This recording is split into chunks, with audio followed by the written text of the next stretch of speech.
Hello and welcome to another episode of the FemiNinja Project. And thank you so much for tuning in. I have a really fascinating guest with me today who has an incredibly powerful message of hope for parents and children. His name is Russel Van Brocklen. He is a dyslexia professor who is guiding parents from guesswork to game plan. He is also a New York State funded dyslexia researcher and keynote speaker. As the dyslexia professor, Russell translates structured literacy methods proven most effective for struggling readers into bite sized actions parents can use immediately. He explains exactly why multisensory routines beat generic worksheets and how to start seeing progress before the next report card. Russell, thank you so much for being here and welcome to the show. Thanks for having me. It's an honor, and you have just such a fascinating story. And when I was reading your bio and your history, I got a little choked up because it was like, how many parents and children out there are suffering and struggling? And you've got a solution that is just so, I don't want to say simple, but just so effective. Well, it had to be simple because I spent over 20 years making it that way. And what got me started doing this is this was the last thing in the world I was supposed to be doing. Mm, My high school teachers, when they found out what I'm doing, they said, you are the worst writer we've ever had. We mhm, never expected you to do anything like this. We're just shocked. mhm, What happened is it was the later part of the 90s. I was finishing up college and I wanted to know how laws work, not some class I wanted to know. So mhm, I applied for the New York State Assembly internship program and I was accepted. And I show up and I said, here's my neuropsychological evaluation. I have a first grade reading and writing level. And the director of the program freaked out because he said, this just can't work. Because how it works for most people in that program is you have the assembly member, mhm, then you have their chief of staff, who was most likely an intern a year or two before, and then the intern, and that's it. And I would just screw up everything. So they went to the speaker's office, and the speaker said, we've accepted this kid. You are going to accommodate him. So mhm, they got a committee together, and they did a very drastic thing. A big part of the internship was being around other interns. They pulled me from this legislative office building and moved me far away into the Capitol itself. I was going to have almost no contact with the other interns. Oh, geez. And they put me in the Majority Leaders Program and Council's office that ran the assembly day to day. Because Mhm, when I entered, I could see why they did it. They had three administrative assistants, but they didn't deal with undergrads. They dealt with grad students, which was a real staff position. And I was like, mhm, cool. Had a great internship. mhm, For the academic portion, I gave a hours long presentation and Q&A, which was a standard accommodation for me back mhm, then. So then they wrote a recommendation of A minus for 15 credits. Now that goes back to our flagship campus, the State University of New York Center at Buffalo, and their political science department. They don't have to accept the recommendation, they can adjust it. What do mhm. you think they adjusted my grade to? From an A minus to what? Oh boy. I don't know. You're putting me on the spot here. I want to say that they lowered it. Yes, to how much? I'm guessing a C minus. Oh no, they didn't like the accommodations the state government came up with itself, so they lowered it to F. They flunked me Oh, for 15 credits. oh, It devastated my GPA. So at that point, just remember where I came from. I was in the Majority Leaders Program at Council's office. They ran the state assembly day to day. I could speak to jeez. the most powerful people because I worked with them. I came in on Saturdays, Sundays. I stayed late. I did everything with them. I had all these offers and I turned them all down because I said, I'm done with the discrimination. I need to solve dyslexia. So I asked my professors where I should go to do that in grad school. Mm-hmm. They said, law school.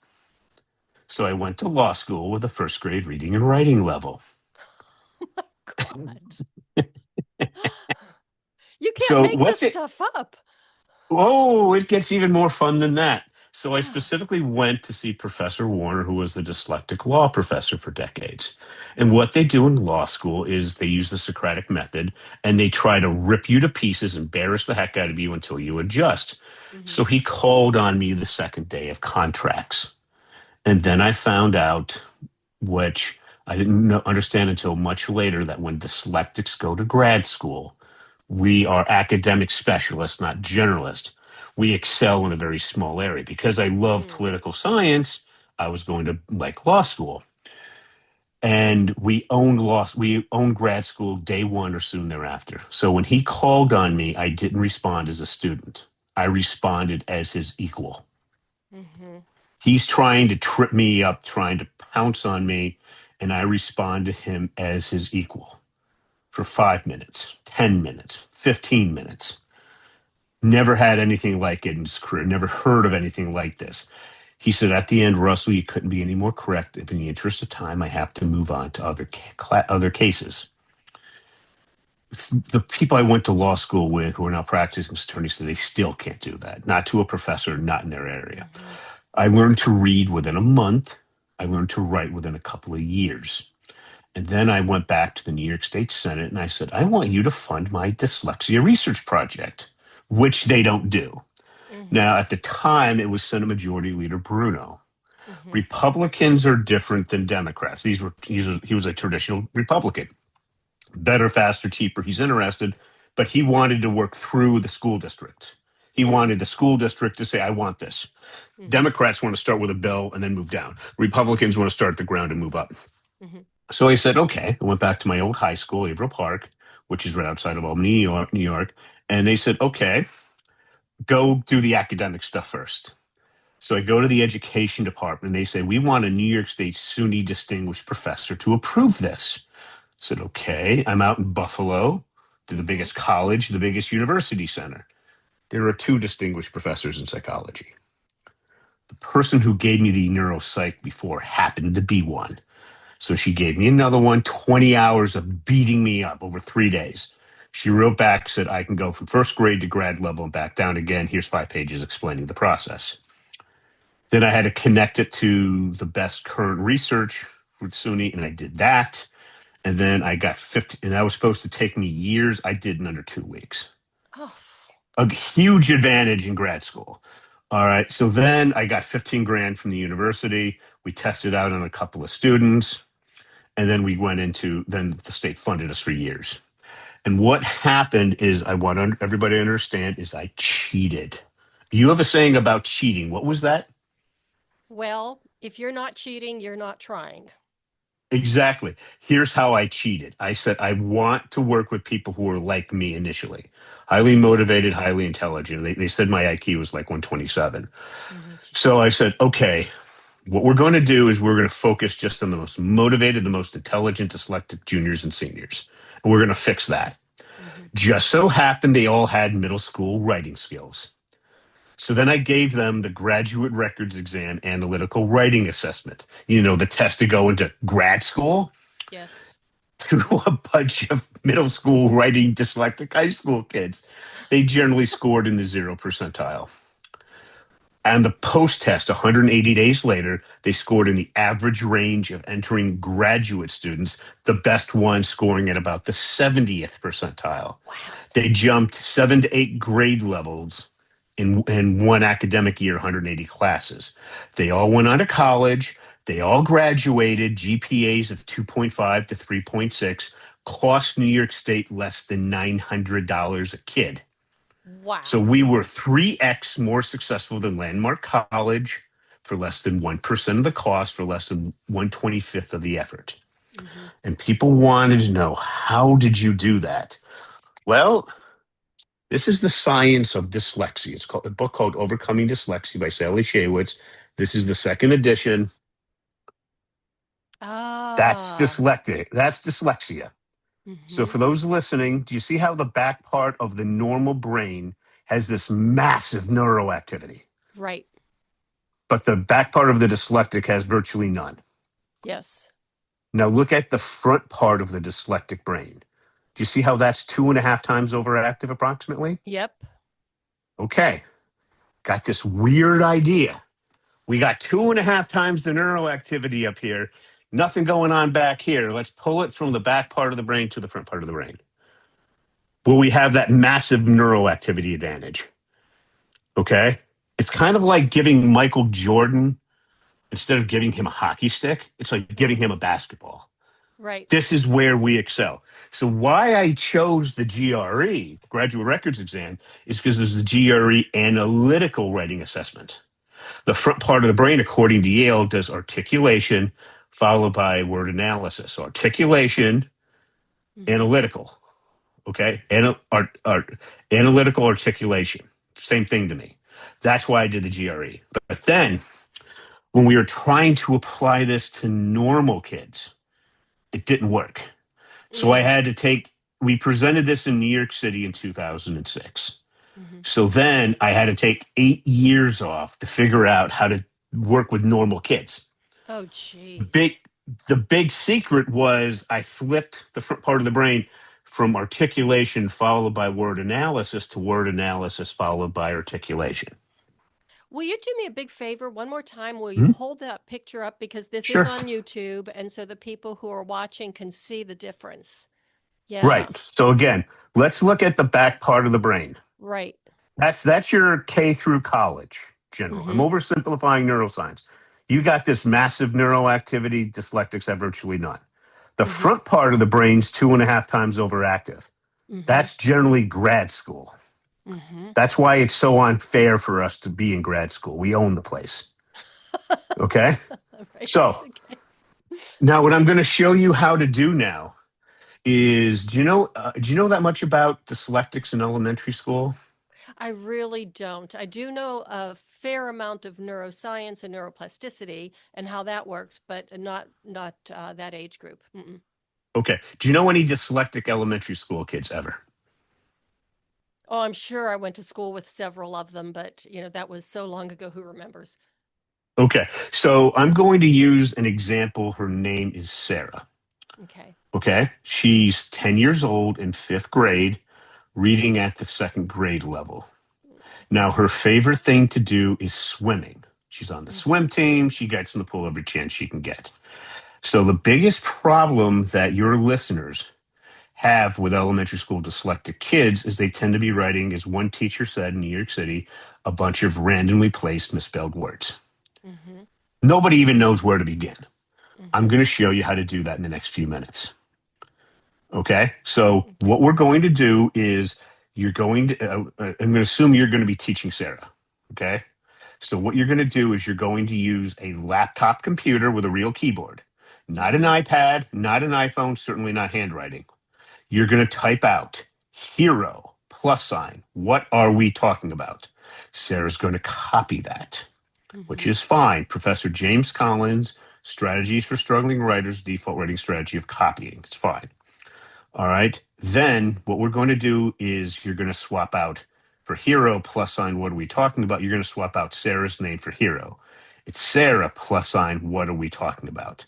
Then you're Mm-hmm. going to have a list of 10 things that Sarah really, really likes and Mm-hmm. 10 things she really, really dislikes. So the first thing on the list, we're going to go there, and that's swimming. We're going to swap out what do we got Sarah plus sign. What are we talking about? We're going to swap out what are we talking about for swimming. So we got Sarah plus sign swimming. See how we got there? Mm-hmm. Okay. Now I'm going to try to fool you with two of the simplest questions ever. If you answer them exactly as I asked, this works great. If not, it doesn't work. They're the simplest questions you will ever be asked. Do you think I'll be able to fool you? Oh, sure. Okay. Well, I'm easily fooled. well, you're about to have an epiphany on dyslexia, what it really is. Okay. So remember, we got Sarah plus sign swimming. We got to swap Mm-hmm. out the word. We got to swap out the plus sign for a word. Here's my question: does Okay. Sarah like or dislike swimming? Does Sarah like or dislike swimming? Sarah likes swimming. But that's not what I asked. What did you ask? I asked, does Sarah like or dislike swimming? she likes swimming? Nope, that's not what I asked. What did you ask? Do I have you nice and confused? Yeah, like I said, it's not that hard to confuse me. But yeah, you have me nice and Okay. confused. Are you ready to have your epiphany on what dyslexia really is? Sure. Okay. I asked, does Sarah like or dislike swimming? You did what almost every educated person does. You automatically just added an S to like so that the sentence would be proper. Sarah's dyslexic. She doesn't know how to add the S. So let's go back to the brain image. You see the Okay. back part of the brain with that massive neural activity? Yep. That's you. Sarah's got next to nothing. She has no idea how to add that S. So what we have to do is to pull that forward to the front part of the brain where she has 2.5 times the neural activity. Okay? Does that make Okay. sense? That makes So, sense. so we do that by word analysis followed by articulation. So what we would do if I asked Sarah, I would say, Sarah, do you like or dislike swimming? She would say, like. Hmm. And I would say, okay, go replace the plus sign, Sarah. What do you have? Sarah, like swimming. Because that's exactly what I asked her. She has no idea how to add the S. Hmm. So if you were, I want you to imagine you have a granddaughter Hmm. and she's so far behind. She's like Sarah. She's years and years behind. She's crying after school each day. And you had a dyslexic school come to you saying, we have been doing this for 99 years. You Hmm. give us Sarah for 4 to 5 years. We will make sure that she is as educated as the best private school on the planet. We're $80,000 a year for the next 4 to 5 years. You got 10 million in the bank. Are you going to write the check? Well, I'm thinking like Cheryl thinks, and I'm a very suspicious person. I'm a very, skeptical person. And I would want to see a lot of the statistics. If you've been doing this for how many years, I want to see what your No, success rate is. their success rate is 96%. Oh, that's pretty good. Okay, they've been doing, but people, if you have the money, most people say, "Yeah, I'll write the check." Problem is, most of us don't have 80 grand a year for 4 to 5 years lying around. True. So, how do we fix this? Because Hmm. what they would use is a Orton Gillingham multi-sensory structured language approach. They do seeing, touching, hearing. It would take you 2 years to become certified in that approach. Hmm. I'm going to show you how to fix this in the next few minutes. Okay. What we would do, remember, we have Sarah like swimming. We got to get her to add the S. Here's the secret. We're doing word analysis. We're going to ask Sarah, does that sound, read out what you wrote out loud.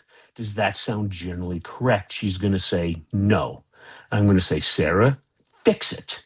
Sarah likes swimming. So do you see how like and dislike is a very simple form of word analysis? Yes. Okay.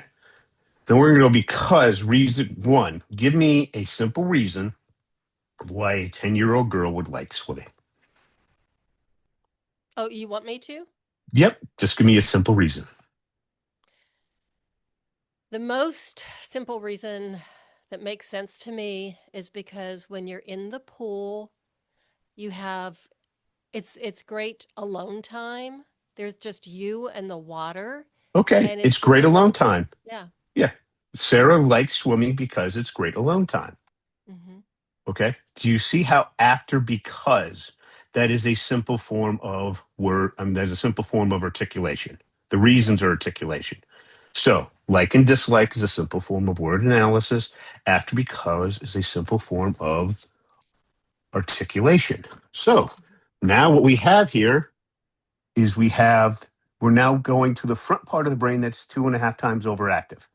Okay. We pulled it from the back where we got nothing going on. Okay. Okay. So now we're doing the part of the brain that actually works. That's the huge thing of what we've done so far. Hmm. Now, here's because we're using those two, this is a key point. Can you imagine that if what Sarah likes swimming because it gives her a chance to be alone or to have alone time? Can you imagine we now have a whole mess of misspelled words? She's dyslexic. Mm. Okay. Here's how we fix that. We tell her to read what we tell her to drop the period to read what she wrote out loud.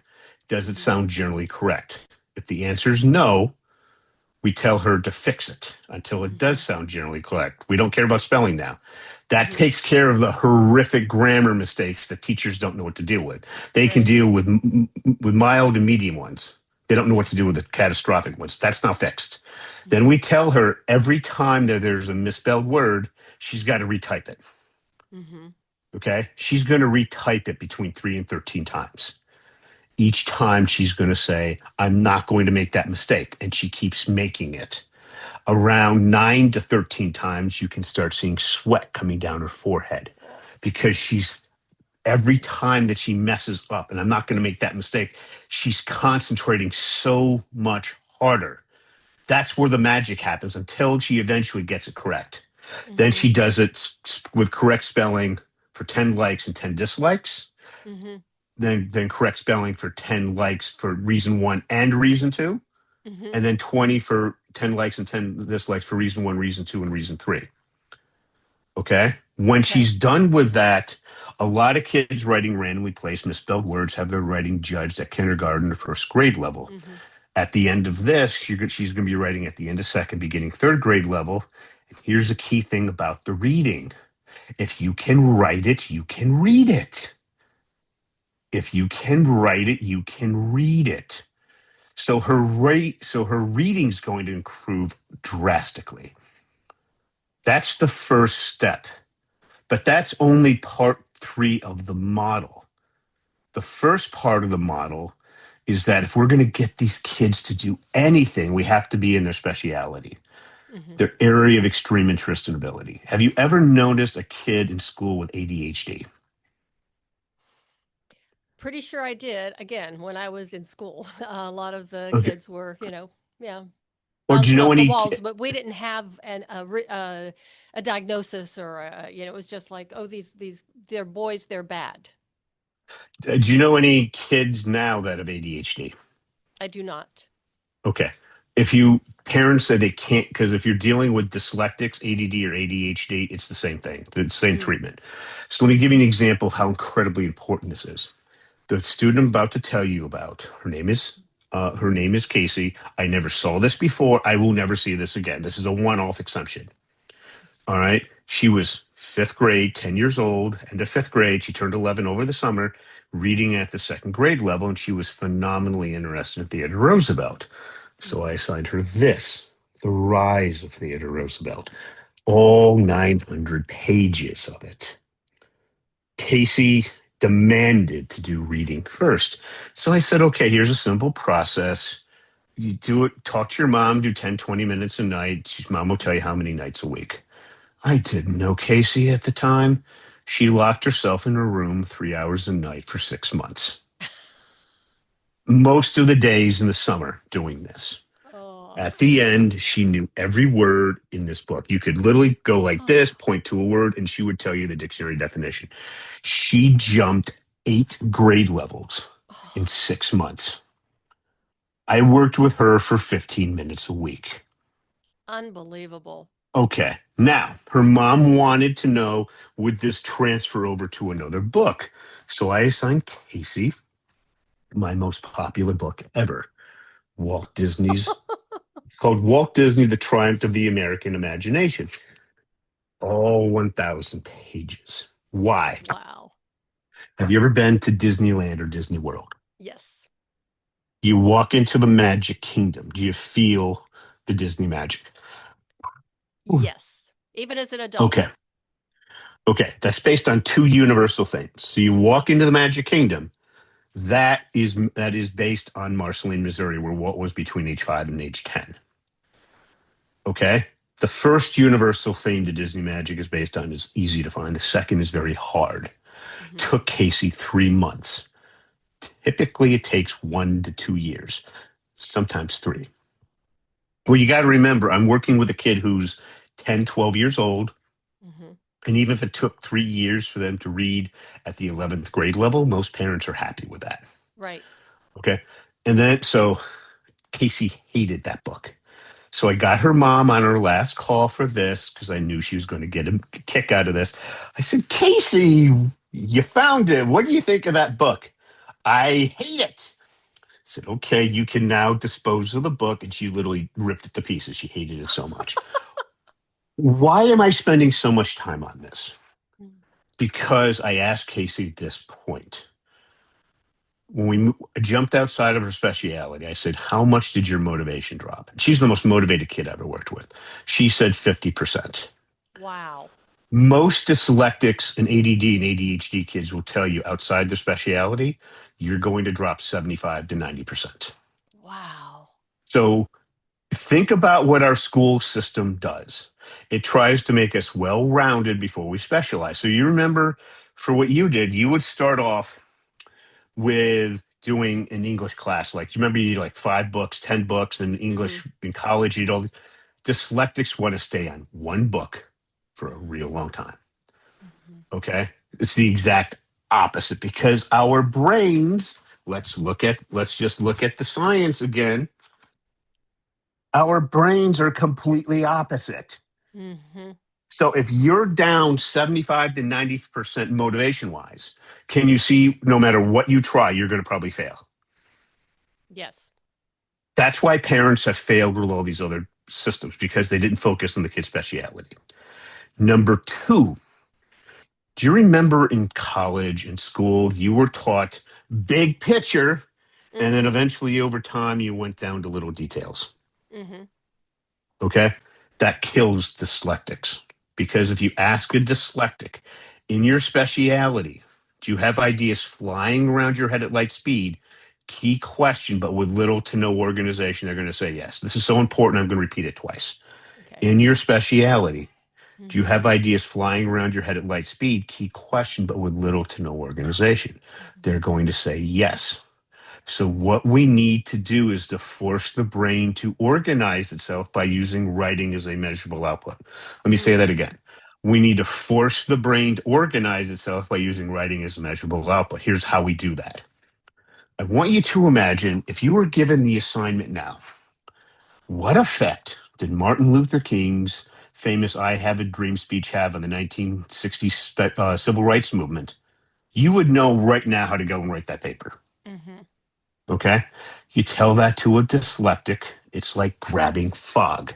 We have nothing to grab onto because the front part of our brain is just super active and there's just no organization. Mm-hmm. So we have to ask a specific to a general point. What personally compelled Martin Luther King to want to give his famous speech? We find the answer in his biography. That answer will give us another question, which will give us an answer, which will give us a question, which will give us an answer. That forces the brain to organize itself by having us think linearly, step by step. That makes sense? Mm-hmm. So we do that. So we focus on the kid's speciality, their extreme interest and ability. We go from the specific to the general, and then we do word analysis followed by articulation.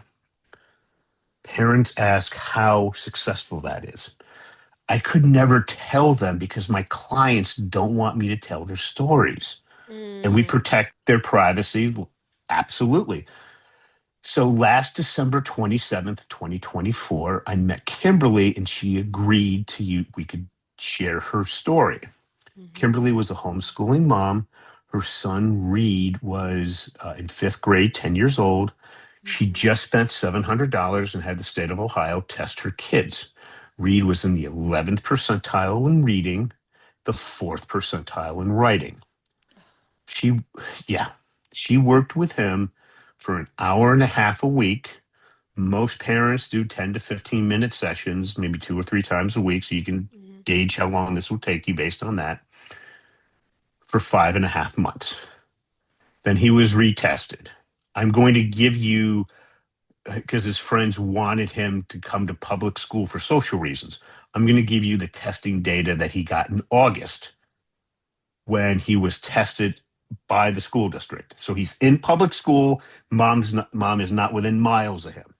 This is Mm-hmm. public school data. He increased from the 11th percentile in reading to the 64th percentile.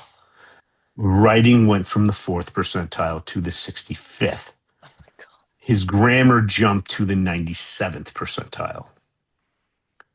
Mom did this spending less than half the time he would have had in public school. She taught him over 7 times faster. Wow. So now Reed is he's not in special ed because then he would have been away from his friends, unhappy kid. He's in normal classes getting A's and B's because his mom did what every parent dreamed of. That's how powerful this stuff is. And better yet, Reed is now moving on to do really advanced stuff. So I use a book called The Craft of Research. Mm-hmm. Okay. That's a book from the University of Chicago telling students how to do doctoral dissertations. The 5th edition supposedly is for advanced high school kids. It's context, get everybody on the same page, problem, and then a solution that is so advanced that actually, if you use this to write Romeo and Juliet, the Mm-hmm. teacher would learn something absolutely original, which never happens. I dropped context to 9-year-olds. So now in the advanced version of that, Read, here's the big secret. I'm going to explain to you is, have you ever heard of applying a warrant to a body paragraph? No. Okay. Almost nobody outside of a PhD program knows what this is. Mm-hmm. Have you ever noticed in college and grad school, you would have a topic sentence for a paragraph, and then you would have your data, which let's call it quotes. Mm-hmm. Okay. Have you ever noticed that there was a missing link between your topic sentence and the data? It just never felt right. Mm-hmm. That's what a warrant does. It connects the two by answering a how and why questions. So what we do for our advanced version is we'll have a hero.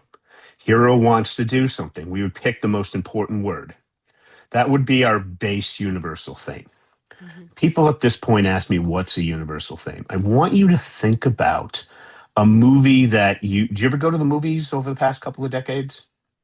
Well, yes, but I haven't over probably not since, I don't know, 2020.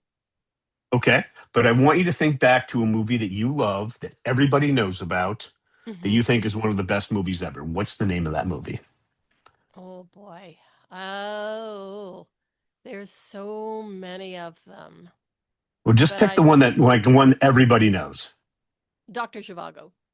Dr. Zhivago. Now, I'm Mm-hmm. going to ask you something that's going to make you really think. And remember, you have a master's degree.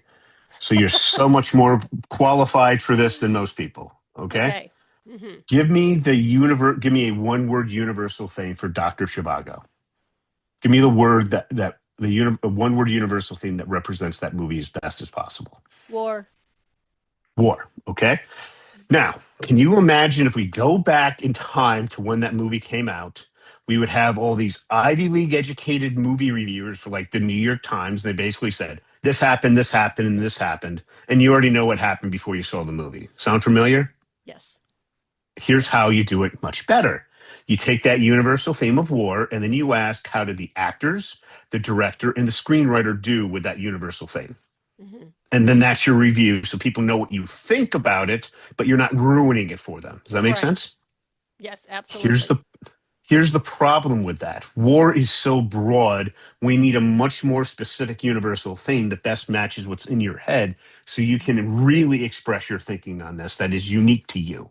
Mm-hmm. Does that make sense? Mm-hmm. So what we do is we'll say, what does the hero want to do? And we pick the most important word out of whatever you write. That's like war, very general. So Mm-hmm. then we go to the thesaurus, and you can have the kids do what I do is I have them take the base universal theme. We go to Merriam-Webster's online dictionary. Mm-hmm. We have them type out the word war, and then they Mm-hmm. pick a definition. They type out the definition, not copy and pasting. They type it. Right. I get this from parents all the time. My kid won't do it. I said, exactly. If you're outside their speciality, if you're inside their speciality, they'll do it. Mm-hmm. Okay. Why is this important? Because if they do that a certain number of times, five Mm-hmm. times, 10 times, whatever the number is, eventually they will remember what that word is and the definition. Mm-hmm. Because again, we're going to go back to the science, the front Mm-hmm. part of the brain. How can we do word analysis if we don't know what the word means? We can't. This is how we develop a vocabulary of hundreds of evolved words that Mm-hmm. my kids do at 10 and 11. But Mm-hmm. when they're 16 or 17 and taking the SAT or the ACT, the verbal section is a vocabulary test. They don't need to remember hundreds of words and definitions because they did it at 10 and 11. They remember 70 to 80% of the definitions. It's Wow. that powerful. And this is also the base of really jumping up the reading level. Mm-hmm. So we do that. You can do 5 words, 10 words, the entire level, multiple levels, whatever the parent wants to decide. Mm-hmm. You find the word that has the definition that best matches what's in your brain. You type out the word, you type out the definition. Mm-hmm. Now, once you now have the word that best represents what's in your head, that's your Mm-hmm. universal thing. Then we pick the ultimate villain, a person or a concept. Okay. Yeah, this really makes you think, even with a master's degree. And I teach this to 10-year-olds. Okay. So they go ahead and they do that. We put that into a basic sentence. Then we ask for 3 really good reasons. Now we're doing articulation. See, we did a very advanced form of word analysis and articulation in the front part of the brain. Mm-hmm. Each reason we reduce to a 1-word universal theme. Wow. And then we Okay. use that universal theme for, in this case, for for the movie you mentioned. We'd get a script. We'd go to the beginning of the movie and the end of the movie. We would find the best 1-sentence quote that dealt with that universal theme. We would take those 2 quotes, put them together, and from that we would create a topic sentence. Hmm. Now we have a topic sentence and the 2 quotes. We connect that with a how and why question. We use that's a warrant. We do that. We do some other more advanced things, but that's the basic understanding of it. Mm-hmm. Now a university professor reads the paragraph and they see that you're dealing with a warrant. Each paragraph has its own warrant. And they go, oh, they're using a warrant. This is at the college level. This is structurally beyond an advanced placement high school student's ability. Wow. Because their teachers don't even know what a warrant is. And we're teaching this in middle school. Wow. Okay. And that's just the beginning there. Then what we do is we show them how to do a problem statement. Now, what I did with the craft of research, because it's designed for PhD students, I pulled out 2 steps so we can do just one book. Mm-hmm. And I show them how to come up with a really evolved problem statement. And then the solution is so advanced. I want you to imagine that high school teachers, advanced placement high school teachers, typically in their career will get a paper where they learn something substantive maybe 5 to 15 times. Mm-hmm. My students don't do it 100% of the time. They do it about 80% of the time. Wow. Almost every time they turn the paper, the teacher's learning something substantive. Mm-hmm. And knowing the craft of research is what every college professor wants. The book has sold over 1 million copies in the last 30 years. They Wow. expect this before you go to college, and it's never taught. My Wow. kids know what it is. And it's so important because with artificial intelligence, if you don't know how to do advanced AI skills, you're not going to get hired now. Right. My kids who went through this not only can learn AI really fast, they start teaching it within a couple of weeks to their peers because they know how to think at a very deep level. They tell me dealing with AI is like dealing with a temperamental dyslexic. But they Wow. they work with it, they talk with it, they type with it until they go through those 3 steps: context, problem, solution, and then they come up with these. They come up with a problem that is actually worth solving, and then they come up with a solution that actually matters, and then they know through that process they learn how to effectively work with artificial intelligence. So basically, these kids are geniuses. Well, these kids generally are smarter than average, but Mm-hmm. I also use this for gen ed students. I'm working with another podcaster. Mm-hmm. His son is, I'm just going to, I'm making up a name to protect his identity. I'm Of going to call course. him Tom. Okay. Tom is 10 years old and he is so bored with school. Okay, because it's so simple for him. He's in the 99th percentile of everything. Mm-hmm. He wants to work at NASA. Mm. So I said, you have to learn this process if you want to work with NASA. So I said, what are you interested in? He said he's interested in Mars and he's interested in how to colonize Mars, but he hates Elon Musk. So he wants to not. So anyway, what I did for Tom is I used Anthropic, Mm-hmm. Opus 4.5, Mm-hmm. and I said I just want peer reviewed journal articles and peer reviewed books, peer reviewed everything. And I said, give me the history of Mars at the PhD level. Then I said, I need this reduced to the ninth grade understanding level and the sixth grade reading level. And it did a very advanced sixth grade, which is a little more than I wanted, but it's still okay Mm-hmm. because he's in fifth grade. Mm-hmm. And then I had to keep editing itself until I ended up with a 44-page document. Wow. So now I'm giving that to Tom. These are the exact same steps I would use with a dyslexic. Tom's just flying through them so much faster. Mm-hmm. Dyslexics tend to go much deeper, but he's also going quite deep because the kid's a freaking genius. Mm-hmm. So we're going through that process. It's going to take him probably a year or two to go through and really understand that advanced form of body paragraph writing. Mm-hmm. And then to go to a problem statement, I told him if he can find that and get that done by the time he's 20. So Mm-hmm. double his age, he would be Yeah. doing fantastic because then he could do his research for a senior research project, and maybe even we could add back those two steps and he could Mm-hmm. go and try to get it published. Wow. Okay. Or maybe he will start going to a community college at 14 or 15 because I told him the first 2 years of engineering science is the same for everybody. Mm-hmm. And if he's good, if he's bored now, he might as. But that's something his parents can. Right. But he's a 10-year-old typical student, so this works well. This works great for everybody. Wow. That's incredible. I just have to ask, do you ever have a parent, ask you or approach you to work with their child, but you can tell that they're very skeptical? Oh, all the time.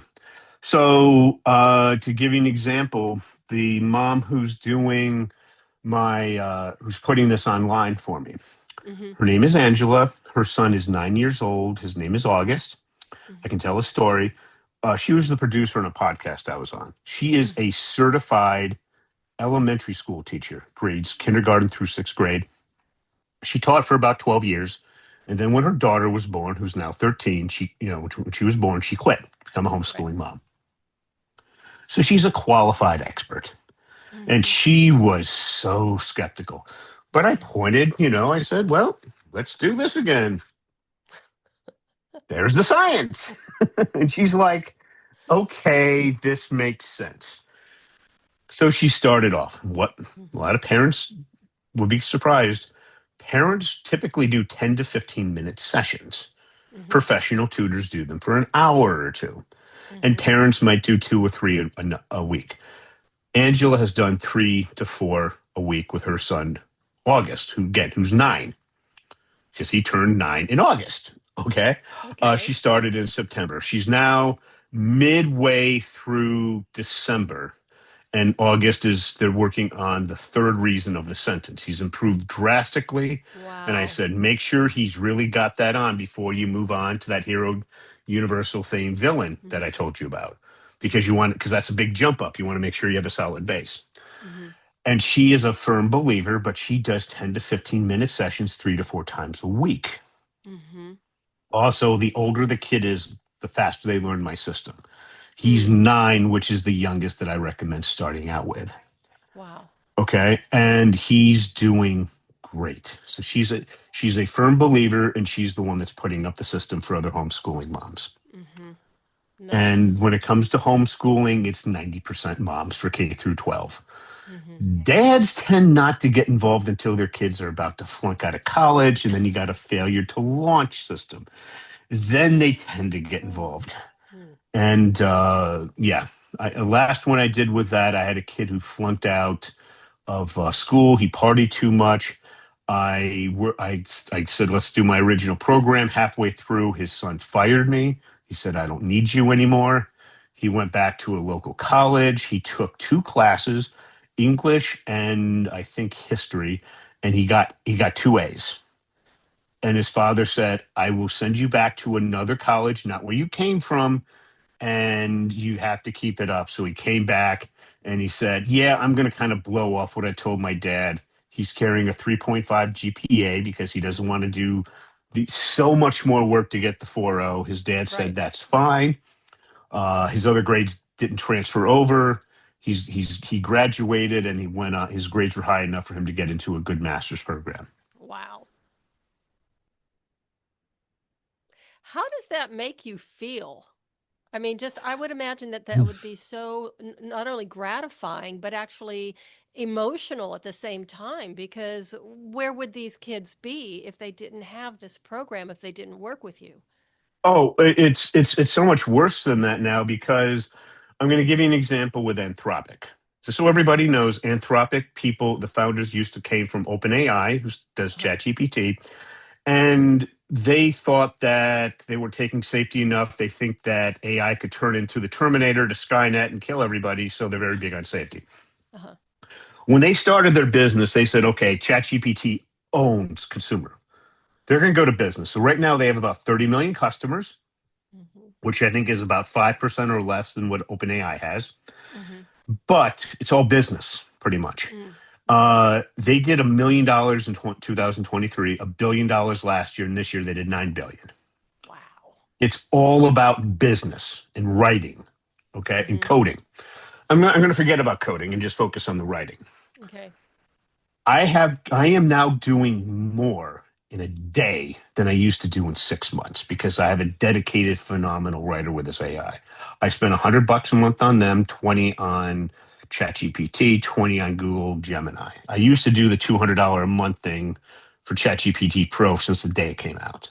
I just Mm. reduced it because the 5.2 thinking is now so good. I don't need the Pro version. Wow. Okay.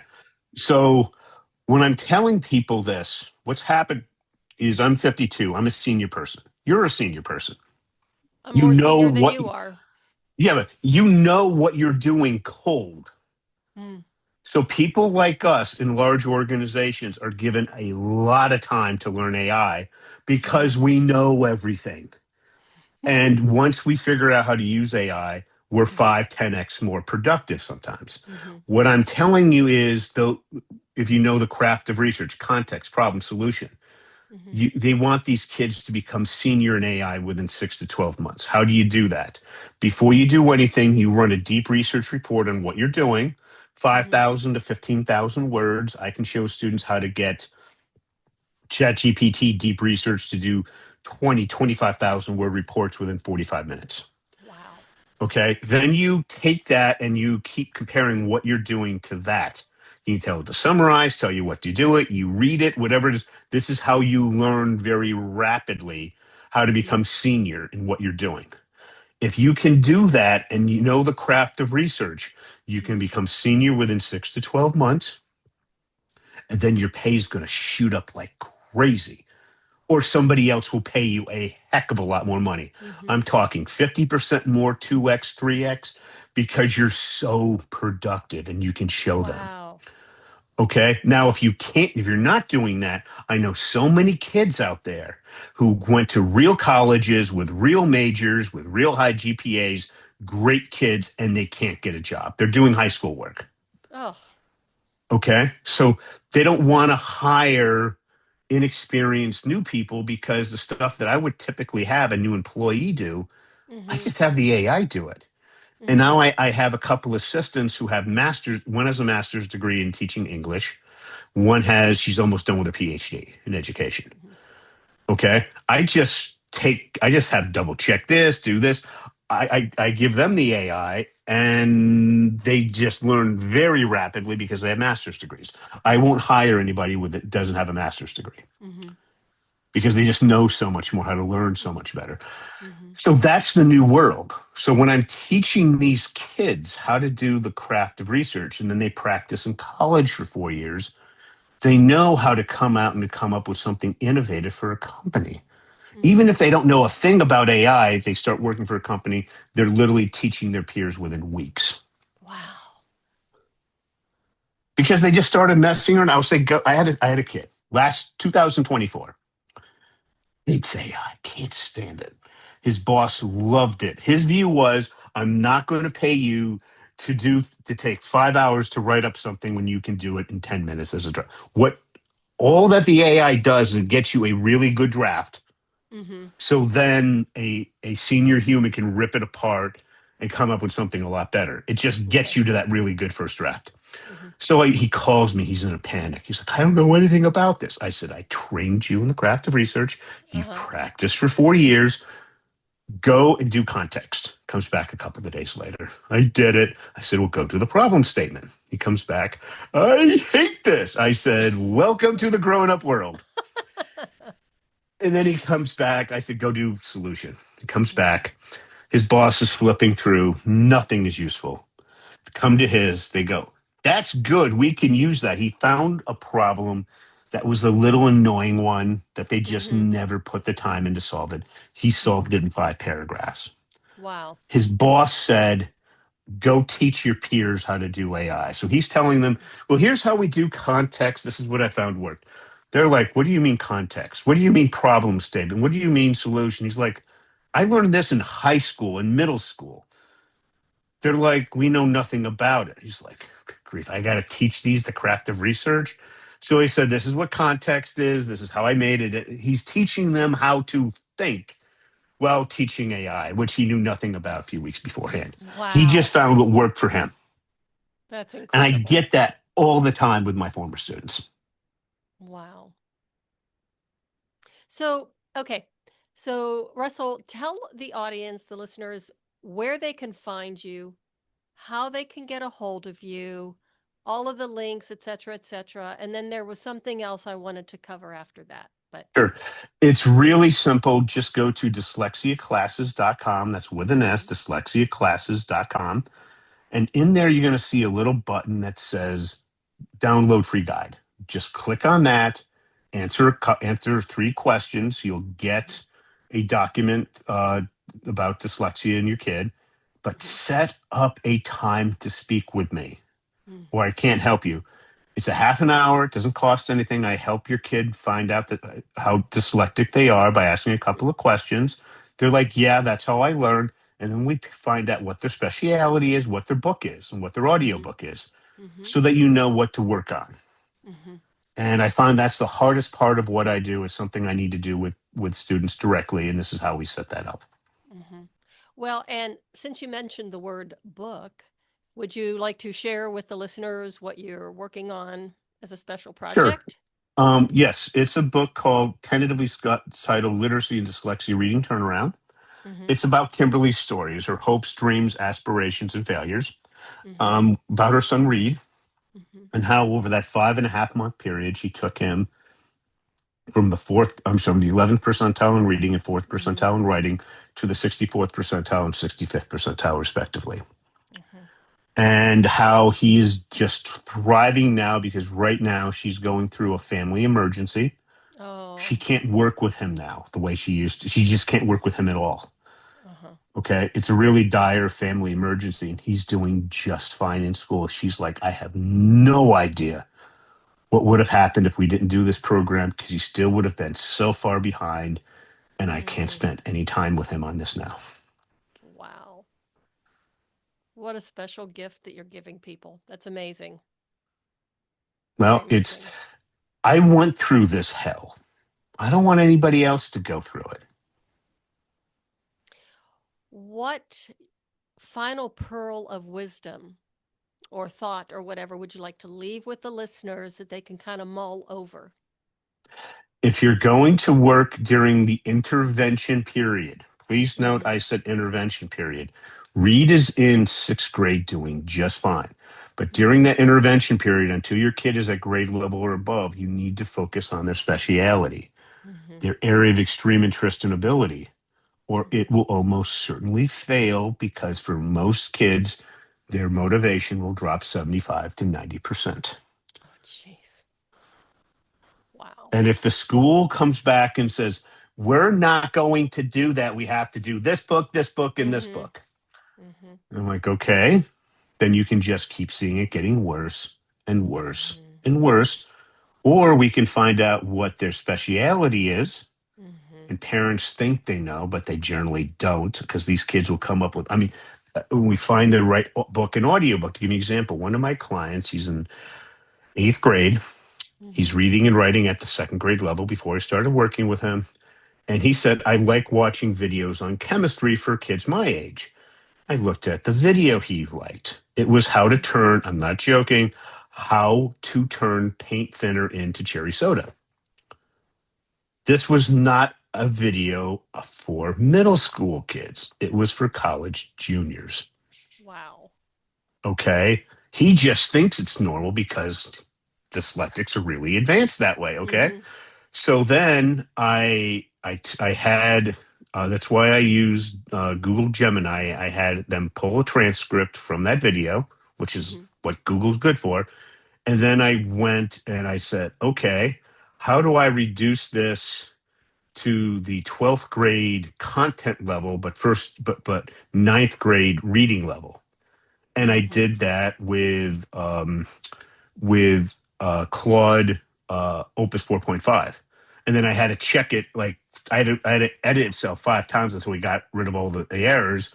And then that's what we're using. And he's using um, a thing called I forget the name. It's an app that was designed by a dyslexic that reads to you. Mm-hmm. Okay, and it's like $160 a year, and he got to pick his voice, and that Mm-hmm. this is what works. Mm-hmm. Okay, so that's what it is. It's that. Uh, so this stuff not only works for the most advanced gen ed kids, Mm-hmm. but we can really come up with something very special. And this keeps his interest like crazy. I step out of that. He's a medium kid. He's one of the few that's right in the middle, and he'll Mm-hmm. just do enough to get by. His motivation will drop about 50% and probably still cause program failure. So that's, you have to deal with their speciality. And that's why it's just easier for parents to do this themselves. Even if your background is accounting and you have no background in this. I've Mm-hmm. designed this so AP English 8th grade girls can teach it. Mm-hmm. And they've been very successful. You know those girls, they're 14 going on 40 maturity wise, Yes, indeed. and they're brilliant, get along well with their peers. I've designed this so that they can teach it effectively. It takes them longer. Why would they do that? They want to help out somebody they care about, but also it Mm-hmm. makes one heck of a teaching of a personal statement.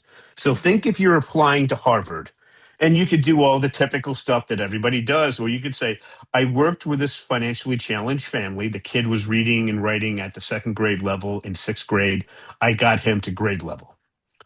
Not the teachers, me. Mm-hmm. They couldn't do it. I did it. Now Mm-hmm. imagine what that says about a personal statement. Mm-hmm. It's pretty powerful. Yeah. So I had to make it that simple. It just took 20 years to do it. Well worth the effort and the time, I think. Yep. It's been a fun ride. Yeah. And good luck with the book. I'm very excited about that for you. Yes, we're hoping to have that come out in the next couple of months, but now we're in the editing stage, and you know how much fun that is. Oh, that is a special kind of hell. That, yeah. As a matter of fact, I had been working on my third book, and it's a follow-up to the Ninja book. Hmm. And then the move came up, and so it was like, oh, good, I've got an excuse to put it on the back burner. But that book, I mean, I have struggled with it so much. And even my editor says, why is this one so hard for you? And I said, I don't know. It just feels like I'm coughing up a hairball, but I just can't like get it out. I know exactly what I want to say. I want what my message is, but it's just putting it together. And I've had a lot of distractions. So got to give Well, myself here's some some grace. advice that, did you ever hear of this guy called Steven Spielberg? Yes, I have. He's dyslexic. Mm-hmm. Do you know when it comes to scripts, he uses writers like paintbrushes? So I literally, when I was doing I literally stole it from him. Uh-huh. So I went and I started working with a mom Uh-huh. to be who is a professional ghostwriter. Uh-huh. And instead of her asking me everything, I literally had AI write out the draft. So then I sent her the draft, and then what she sent back to me had nothing resembling what I gave her in any way. Okay. But that's how, again, AI is really good at getting the draft out. That's all. Yeah. So then, because what I deal with, it seems simple, but it's incredibly complicated. Hmm. So she didn't have the sophistication to understand what I was trying to say. So Hmm. then I went and I worked with a ghostwriter who is in medical school or residency or Yeah. something like that. I forget what it is. She, very sophisticated, redid it in a much more intellectual way. Hmm. Now I'm dealing with my co-author. Her name is Evelyn Whitebay. Her dyslexic students were more successful passing the New York State exams than the gen ed kids in her district. She's one of the most Wow. successful special ed teachers in the country. She was on the New York State Dyslexia Task Force. So she's my co-author. Hmm. And now she wants to take the book in her direction. And I'm like, here it is, because I already had in it what I wanted. Now Uh-huh. she's redoing it the way she wants to explain it, adding all of this. Because what we found out when we met during the comment period on the New York State Dyslexia Task Force bill is we were doing very similar things. Hmm. So now she's doing the final editing and everything in her Hmm. vision. But Hmm. just to give you an example of using a couple of ghostwriters to get things done, you can just pop it out with AI, use a few of them, and I get the best ones on Fiverr. I use ones that are Hmm. Fiverr choice, the very best Hmm. ones, but I usually get people who have these much lower rates, and Hmm. then I pay them double with bonuses and what they're typically looking for. And for just a couple of $1,000s, Yeah. I ended up with a good draft, which I then handed off to Evelyn, who's now taking it the rest of the way. Excellent. Well, you need to contact me and let me know when the book is published because then I Hmm. can put the link in the show notes Okay. and go Well, back I'll and find contact it. you, see if you might want to have me back on to talk about the book, which I think you might find interesting. I think I would find that very interesting. Yeah, So, it's going to be as I said, it's about Kimberly's story, and parents can see themselves in this. hmm. And again, she solved it. So just her mom's going through hospice, and Oh. she's the primary caregiver, so she has no time for any of this now, like none. And Reed is thriving in school Mm. because she did what every parent dreams of. Hmm. And what I'll say that it was a little bit different about Kimberly is she was incredibly intense, very coachable, Hmm. and she would think that she was doing something right. And I'd be like, Hmm. Reed would all of a sudden stop being interested. And I said, that's a kick, that's a signal. And what we had to do is we had to switch books. Mm. We used Hmm. graphic novels. He was into Wolverine. Okay. And there's Uh-huh. sometimes the kid will tell you how they want to learn. And Uh-huh. sometimes it's inconvenient, but you Hmm. have to do it anyway. Hmm. And then he was interested again. But also, I'm evil. I'll leave you with this. The kids will just at some point will act like kids and not want to do their work. So I always ask them, I make their list of 10 likes and 10 dislikes. I Hmm. ask, what's the Hmm. chore you hate the most? For Reed, it's cleaning up the cages of the rabbits. He Mm. hates it. And I said, because Reed wasn't stopped doing his work. I told his mother, don't push if he's having Hmm. bad days because you don't want to overwhelm him. But he just started act. He just wasn't doing anything. So I said, Reed, please keep doing nothing. Because what's going to happen is your mom has stopped cleaning the rabbit cages, so they're getting really funky.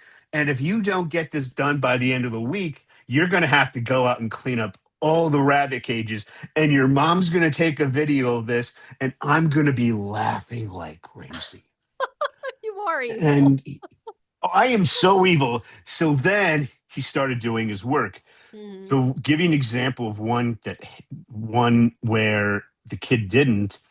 He's around 10. Just gonna call him Hmm. Tom. Tom was very clean. Like a drill sergeant's dream in the military, spotless. So he wouldn't do his work. So he's the oldest. He hated having his younger sister boss him around. So his parents went up and they took a video of this. They told her to mess up his room, like Ooh. completely. Then to Uh-huh. order him around to clean it. And then when he was done, to do it again. Oh, gee. Okay. And we're watching the video of this. 10 years later, he's in college.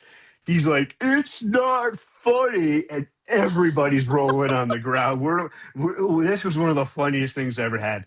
He never had a problem with his homework again, except one time he said, I'm so sorry. I didn't do my homework. I don't want to do that again. I said, did your mom say it was okay to miss it? He's like, yes. I said, your mom's in charge. What I say doesn't matter. It matters what she said Mm-hmm. because they had a family trip and, they just didn't have time. And she said, no, you didn't have to do it. I said, well, then you don't have to go clean it again. But I said, I'm really looking forward to a new video. So please don't do the work. And then the kids do the work. For August, it's folding and putting away clothes. Mm-hmm. I am so evil when I find that out, and they'll tell me when they're adults, that was the most evil anything has ever done to me. I said, yes, but it's so much fun watching those videos. Okay, so I have a new idea for you for a new book, another book. I know you haven't published the Okay. first one, but it's almost out there. Hmm. You need to, Mr. Evil, and put all the stories of some of the evil things that you've done because they are really funny. Oh, and the kids just, I had one kid, he really didn't like cleaning the cat pan. Okay. Um, And I had that happen with a few kids, but with this one, he didn't like it so much. I asked, is he seeing a mental health professional? Mm-hmm. And his mom said, yes. And I said, can I talk to her? And she said, yeah, you can't have him do that because it's traumatizing. Mm-hmm. So you got to check that out. But Mm-hmm. the other kids who didn't like the cat pan and had to do it, oh, I never had problems again. But you have to check that out because some of the times these kids are traumatized by certain things. Mm-hmm. Or I had one dyslexic kid, he stopped doing his homework. Okay. And I said, wait, I had to cancel my next appointment. And Oh, I said, this is completely off. And I said, let me guess what happened.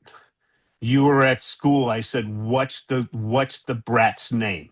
What's the bully's name? He's like, huh? I said, tell him. I started yelling. I said, what's yeah. his name? And he told me. I said, let me guess. This happened. And he said, yeah, just about. And I said, okay. I had the parents go down and literally had the cops arrest the kid because they had to take him to the ER. He was really bruised. This wasn't some kid fight. This was an assault. So the parents Wow. had the kid arrested. They had a lawyer through some legal shield thing that they were involved in. I Right. said, write a letter to the school board. This ever happens again, we're looking at a lawsuit. They suspended the kid for 2 weeks. And if he so much looked at my client again, they were going to kick him out of school. Mm-hmm. All right. And because of that, no, because he was completely off baseline. These kids are bullied all the freaking time. I went through that when I Mm. was a kid. And I said, no, we're not dealing with a school district. We're dealing with the Right. police. Good You for want to know what you. happened when the judge slapped the kid on the wrist? He said, if you ever come back again in front of me, you're going to juvie. So he did that to another kid. He left my client alone. And you know what the judge did? 6 months in juvie. And then he fined the parents a couple of $1,000 because this was an assault, Mm-hmm. not some school kid fight. We're Mm-hmm. talking hospital, we're talking Oh, overnight. oh. All right. So if the kid is ever coming back and they're completely off baseline, especially if they're boys, Mm-hmm. you're probably dealing with bullying. Mm-hmm. And you got to you put the program on hold for a couple of weeks. You got to deal with Mm-hmm. this. Oh, that's terrible. Yeah, I don't Oh, accept it anymore. no. When I had the parents take the pediatrician report, and I actually talked to the pediatrician who got so angry. The pediatrician called the local police. Now, you want to get the attention, have a doctor call them. Right. So then the captain of the town police comes out and said, what's going on? This is another example. And the parents told them, said, here's the medical records. They said they want to press charges. He said, I'm going to go and get that little blank myself. He went, handcuffed the kid after he got a warrant to go and get the kid in the house. Literally went to the judge, got a warrant.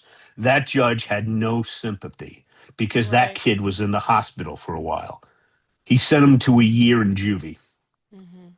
Well, that needs to happen more often. I think too often it's Yeah. just brushed off, oh, that's just boys being boys, or, oh, wasn't that bad, or, whatever. But Yeah, yeah, but that needs. when you're in the hospital for a couple of days, Yeah. this isn't school, and you don't put up with it ever. Yeah. I've had kids. One kid was crying on the school bus. The bus driver had enough, so I told the bus driver on the kid's cell phone to call Mm-hmm. the police. The state police came, handcuffed the bully. The school district was outraged. The bus driving union was behind the driver. The Mm-hmm. judge found out. He said, "If I ever see you again, you're going to juvie." Well, Mm-hmm. guess what? The kid stopped being a bully because Mm-hmm. the judge put the fear of you know what into him. Right. I'm Right. just saying that for dyslexics, the amount of bullying is so much higher. Mm-hmm. And Mm-hmm. for girls, it's worse because boys, it's physical. Mm-hmm. Girls, a lot, it's mental and uh, they're quiet most of the time.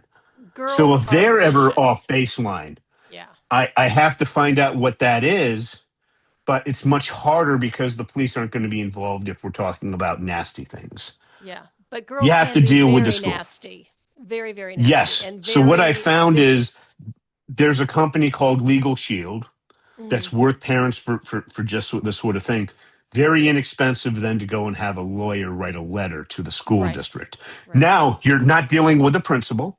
You're not dealing with the superintendent. You're dealing with the lawyer and the school board in executive session. Mm-hmm. And let me tell you, the school board finds out about it. They said, "What do we have to do to stop this? Stop the Mm-hmm. darn bullying." They go to the superintendent and they say, "Stop this." Mm-hmm. That's their boss. Mm-hmm. Now, the superintendent breathes down on the principal, who then breathes down on the teachers and everybody else, and Mm-hmm. it stops.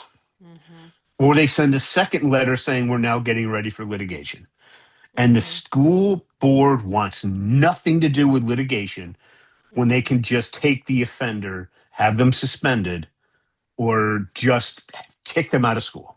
Yeah. And I've had that happen numerous times with my clients. Wow. We got rid of the bully. Well, I tell you, Russell, thank you so much for the incredible work that you're doing to help these kids and Mhm. their parents, and just really being more than just a teacher, a mentor, a friend. It's just it warms my heart and gives me a little bit more confidence, or in humanity. Well, thanks for having me. It's been an honor talking to you, and I really appreciate it. Everybody, thank you so much for listening. What an incredible episode. And please do share this with everyone you know, especially if you have a friend or a family member who has a child that's struggling with dyslexia. You do not have to struggle, you do not have to suffer with it. You can actually just contact Russell. And you can elevate your child to a much higher level of reading, writing, understanding, and raising an awesome human being. And that is the way of the FemiNinja.